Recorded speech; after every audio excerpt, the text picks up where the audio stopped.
teman-teman, balik lagi sama aku Rina. Jadi kali ini aku akan cerita tentang kerjaanku yang baru. Jadi mungkin dari kalian sudah pernah lihat videoku yang sebelumnya yang pernah jelasin kerjaanku di resto. Terus ada lagi waktu aku kerja di admin assistant. Nah sekarang nih aku ada kerjaan baru, yaitu di Canada Revenue Agency atau CRA. Ini itu salah satu Federal Government of Canada. Jadi ya aku kerja di kantor pemerintah di Kanada. Nah ini aku lagi di pationya. Jadi di sebelahnya kantinnya itu ternyata ada bisa keluar kalau summer dibuka. Dan ini lagi dibuka dan aku lagi overtime hari Sabtu. Jadi nggak banyak orang, jadi aku bisa bikin video. CRA ini bagian departemen pemerintah yang ngurusin pajak se-Kanada Raya. Jadi pajak orang-orang di Kanada itu semua CRA yang ngurus, dan posisiku di sini adalah Examiner and Document Processing Clerk. Jadi aku masih clerk ya, aku masih agak kayak posisiku kayak masih bawah-bawah gitu. Kok bisa sih aku masuk sini gitu. Nah, to be honest, aku nggak punya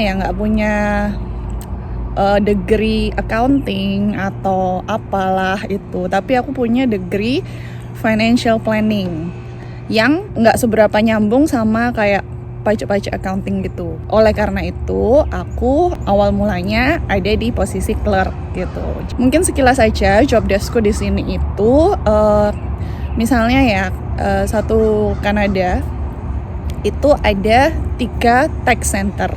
Jadi ada di sini di Sudbury di kotaku, ada satu lagi di Winnipeg, dan satu lagi di Jonquière itu kalau nggak salah di Quebec.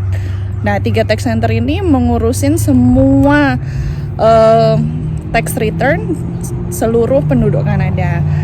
Orang kalau misalnya lapor pajak di sini bisa nulis manual di paper gitu atau via elektronik. Elektronik itu bisa mereka submit sendiri atau dibantu sama accountant.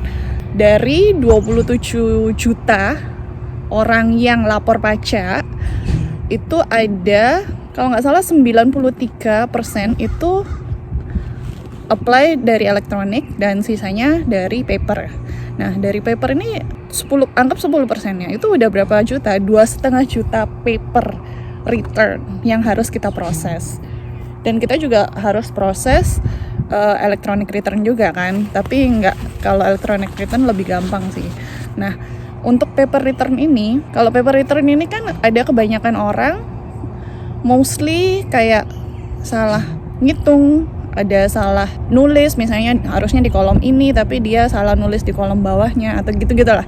Nah, bagianku di sini adalah error inspection atau EI. Ini bukan employment insurance ya, mungkin kalian sering dengar EI, tapi employment insurance kalau di sini aku error inspection yang bagian misalnya kalau ada salah-salah itu ada masuk ke departemenku, terus nanti muncullah error clue.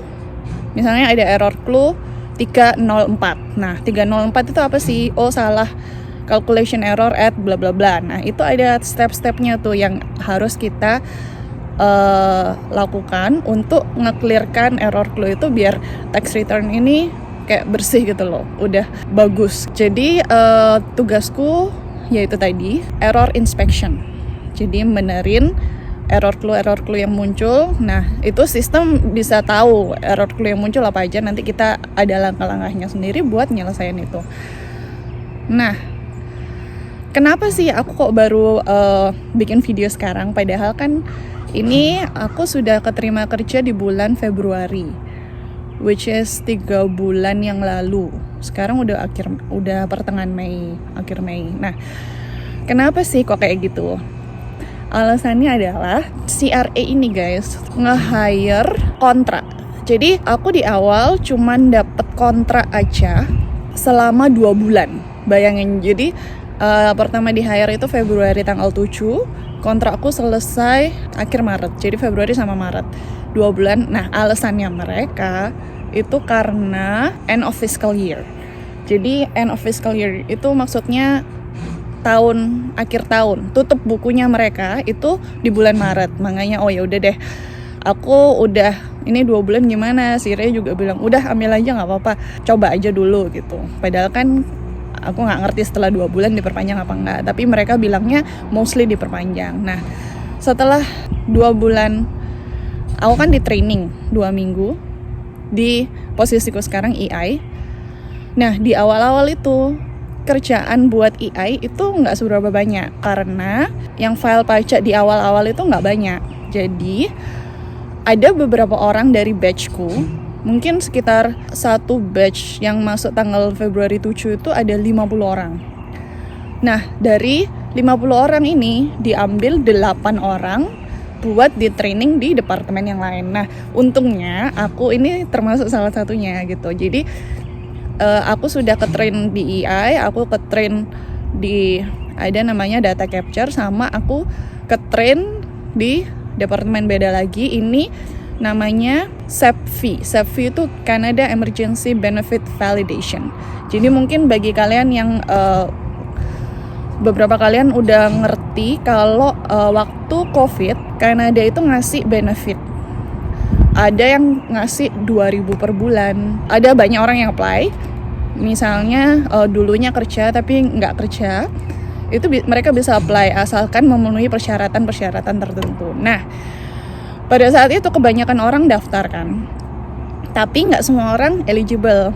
Nah, SEPV ini, departemen yang aku di-train yang beda departemen ini, nge-review orang-orang yang ada kemungkinan tidak eligible. Posisiku di sini di departemen SEPV ini sebagai call center. Nah, aku di-train tuh 2 minggu. Jadi 5 minggu berturut-turut aku di-train, belum kerja, jadi training dibayar, lumayan lah. Terus habis gitu setelah training aku balik lagi ke departemenku yang awal, yaitu EI dari pertengahan Maret. Nah dari Maret tuh sampai akhir Maret, akhirnya diperpanjang tuh sebulan sampai akhir April. Kerja EI terus akhirnya akhir April, dan sekarang diperpanjang lagi sampai akhir Mei.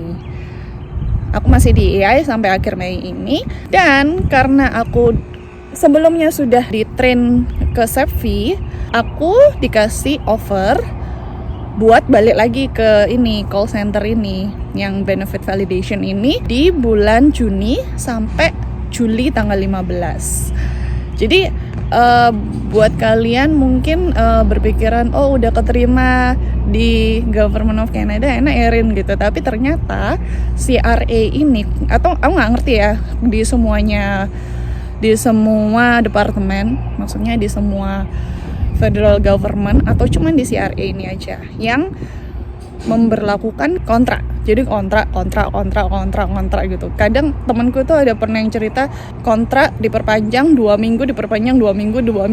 Jadi kita kayak nggak ada job security gitu loh, to be honest gitu. Jadi tapi aku dengar dari yang udah lama di sini, kalau misalnya kalian 3 tahun berturut-turut kontrak di CRA, ada kemungkinan besar kalian di-hire permanen full time. Nah, aku berharapnya sih di-hire permanen full time ya, tapi ya itu harus melalui step-step yang harus dilalui. Karena di CRA ini ada banyak departemen, banyak banget. Jadi sering banget dipindah-pindah departemen itu wajar. Jadi misalnya, departemenku EI, kalau misalnya udah bukan tax season lagi, kan udah nggak ada kerjaan, jadi dipindah-pindah gitu-gitu. Enak banget guys di sini. Aku merasakan work-life balance sih. Jadi sebelumnya di admin assistant, mungkin after hour kadang tanya SMS atau telepon kadang-kadang kalau misalnya urgent. Nah tapi kalau di sini aku kerja jam 7 sampai jam 3 udah selesai, udah pulang, udah nggak mikir apa-apa gitu loh. Jadi aku lebih suka di CRA ini sih daripada kerjaanku yang dulu, dan gajinya juga lumayan lebih gede gitu meskipun clerk. Oke teman-teman, tadi istirahat pertama udah habis, ini sekarang lagi lunch. Jadi tadi sama mana ceritanya? Belum jelasin ini ya, waktu aku pertama kali di hire. Jadi teman-teman banyak yang tanya sih, ada beberapa yang tanya, gimana Rin kok bisa dapat kerjaan di CRA gitu. Kan ini termasuk ini ya, apa kayak bagus employernya itu top 100 employer. Setauku sih top 100 dan memang bagus sih memang. Dan kalau di CRA ini guys, kayaknya di semua government deh, itu kalian harus buka websitenya. CRA ada cra.gc.ca atau canada.ca. Google aja kalian bisa CRA job opportunities atau gimana. Nah, di situ kalian akan disuruh bikin profile. Jadi profile kalian ngisi data diri, nama, apa semuanya, dan pada saat mau apply kalian itu diharuskan ada education. Nah, setelah kalian bikin profile, kalau CRA diharuskan upload transkrip atau bukti kalau kalian sudah sekolah atau high school diploma. Kayaknya high school bisa deh. Jadi aku kan dulu udah ada Canadian Education, dan kalau misalnya kalian belum ada Canadian Education itu harus disetarakan. Ada namanya Education Credential Assessment atau ECA. Aku udah pernah menyetarakan bachelorku di Indonesia karena dulu kan buat apply PR. Jadi aku pakai yang lama itu plus educationku yang di Kanada. Nah, kalau di CRA itu ada kategori-kategorinya. Jadi kalau di positionku itu kategori SP atau SP itu ada yang SP1, SP2, SP3, 4, terus ada kayak gitulah, terus ada accounting itu A apa gitu, jadi macam-macam. Nah, SP ini kayaknya kepanjangannya Service and Program, dan ini tidak mengharuskan punya accounting degree. Jadi aku apply yang ini. Kemarin itu ada buka SP2 sama SP4. SP4 itu kayak lebih tinggi, dan aku masuk pool dua-duanya. Nah, kalau di CRA jadi kamu daftar ya, terus misalnya kamu masuk ke hiring prosesnya. Nah, nanti setelah kamu daftar, bikin profile, kamu meet the criteria. Jadi kamu bakal di email buat ngisi formulir. Terus nanti di situ kalian juga akan diminta criminal check, credit check juga kayaknya. Semuanya dicek. Nah, setelah itu dan harus ada rekomendasi dari employer. Nah, pada saat itu employerku beneran ditelepon sama CRA. Jadi aku udah bilang sih, tapi kayaknya dia nggak merhatiin gitu. Tapi ternyata setelah ditelepon, akhirnya employerku kelabakan, loh kamu mau keluar Rina gitu dan lain sebagainya. Oh, ini aku cuma nyoba, aku kemarin apply sebelum pindah ke Sudbury dan lain sebagainya. Aku alasannya kayak gitu kan. Nah, terus setelah itu, bentar ya, aku pindah dulu. Setelah dapat email itu, submit semuanya, kalian akan dapat link buat tes tulis. Tes tulis ini namanya Korn Ferry. Jadi KORNFERRY, Korn Ferry test. Itu kayak psikotes gitu kayaknya. Jadi di Korn Ferry test ini ada 4 kategori. Yang pertama itu cuman hitung-hitungan dasar, tapi nggak dasar-dasar banget. Terus habis gitu yang kategori kedua itu ada nyocokin. Jadi accuracy rate-mu kayak gimana. Misalnya ada deretan angka, kamu harus nyocokin ini benar apa salah gitu. Terus habis gitu ada tes kepribadian. Tes kepribadian ini kayak kamu dikasih beberapa kondisi, mana yang paling kamu banget gitu loh. Jadi disuruh ngurutin. Yang terakhir ini ada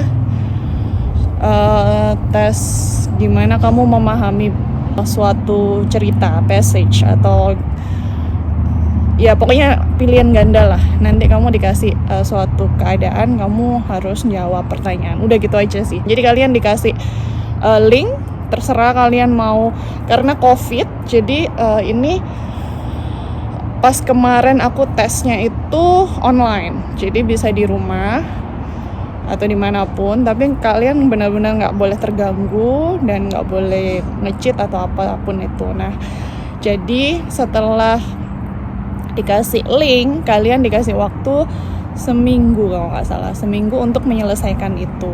Nah, jadi ada deadline-nya. Terus habis gitu kan sudah nih, aku udah tes. Terus setelah tes nunggu lagi. Nggak lama setelah itu aku ditelepon. Nah, pas ditelepon ini, ya itu tadi ternyata aku diterima, tapi yang sebagai clerk itu tadi.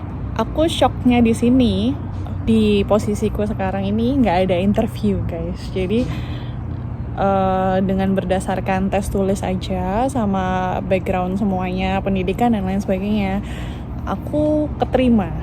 Lumayan, karena temenku itu beda departemen. Mereka itu ada temanku itu pernah apply buat apa ya, general inquiry atau kayak call center gitu loh, taxpayer contact. Itu dia interviewnya itu susah banget katanya. Jadi dikasih case, terus kalian suruh harus jawab berdasarkan kayak informasi yang di website. Tapi kalau aku ini nggak ada interviewnya sama sekali, jadi aku bersyukur banget bisa, at least kalau misalnya aku sudah masuk, aku kan bisa menunjukkan kinerjaku gitu. Jadi di sini berdasarkan production gitu ya. Jadi menunjukkan kinerjaku dan ada kemungkinan dipindah departemen atau diperpanjang dan lain sebagainya. Dan terbukti sih aku bisa diperpanjang ke beda departemen.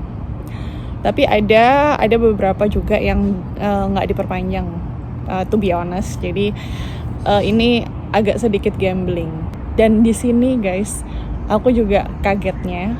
Ini kalian lihat bajuku ini kayak baju mau ke mall gitu. Nggak peduli orang sini. Kemarin itu aku lihat ada employee yang pakai celana pendek, terus pakai kaos gitu ya, pede-pede aja itu. Terus habis itu ada yang pakai sandal jepit malah. Itu nggak tahu diganti di dalam atau nggak ngerti juga. Tapi di kantin mereka pakai sandal jepit tuh nggak peduli. Terus habis gitu ada yang temenku cewek pakai anting yang bundar gede, maksudnya yang bolong itu, kupingnya bolong, itu juga ada. Terus ada temenku cewek ya, orang yang sama itu dibotak sebagian, rambutnya panjang tapi dibotak sebagian. Dan ada yang dicat warna merah, hitam, terus habis itu warna hijau. Itu banyak di sini. Jadi di sini tuh penampilan bukan nomor 1, khusus di CRE ku ya, nggak ngerti di tempat yang lain. Bersyukur sih aku bisa masuk sini. Semoga diperpanjang terus menerus. Di sini tuh nggak harus Canadian gitu, nggak harus yang benar-benar orang sini. Meskipun aku nggak tahu ya harus PR atau enggak ya, tapi kebanyakan udah PR sih baru bisa masuk sini. Aku nggak tahu yang masih temporary residence masih bisa nggak ya masuk sini, itu yang aku belum tahu. Segini dulu cerita singkat dari aku. See you on the next video. Bye.